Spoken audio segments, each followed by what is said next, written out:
இயக்க அமைப்பானது -A பயன்பாட்டு மென்பொருள், B வன்பொருள், C அமைப்பு மென்பொருள், D உபகரணம். விடை C அமைப்பு மென்பொருள்.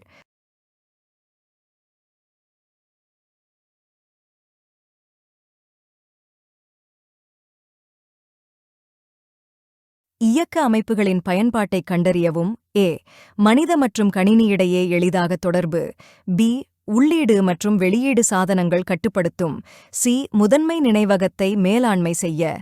D இவை அனைத்தும். விடை D இவை அனைத்தும். பின்வரும் எது இயக்க அமைப்பு செயல்பாடு அல்ல? A செயல்முறை மேலாண்மை, B நினைவக மேலாண்மை, C பாதுகாப்பு மேலாண்மை, D நிரல் பெயர்ப்பி சூழல். விடை D நிரல் பெயர்ப்பி சூழல். பின்வரும் எந்த இயக்க அமைப்பில் வணிக ரீதியாக உரிமம் பெற்ற இயக்க அமைப்பு ஆகும்? A Windows, B Ubuntu, C Fedora, D red head. விடை A விண்டோஸ்.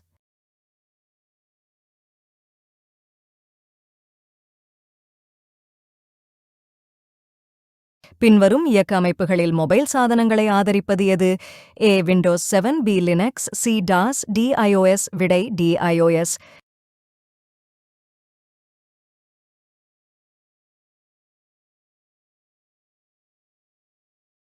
கோப்பு மேலாண்மை எவற்றை நிர்வகிக்கிறது? A கோப்புகள், B கோப்புரைகள், C அடைவு அமைப்புகள், D இவை அனைத்தும். விடை D இவை அனைத்தும்.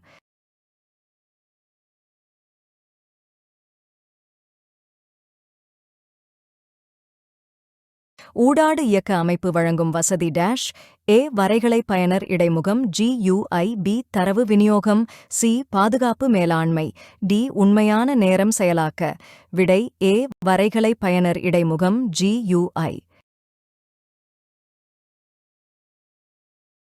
ஒற்றை பயனர் இயக்க அமைப்பிற்கு எடுத்துக்காட்டு. A Linux, B Windows, C MS-DOS, D Unix. விடை C MS-DOS.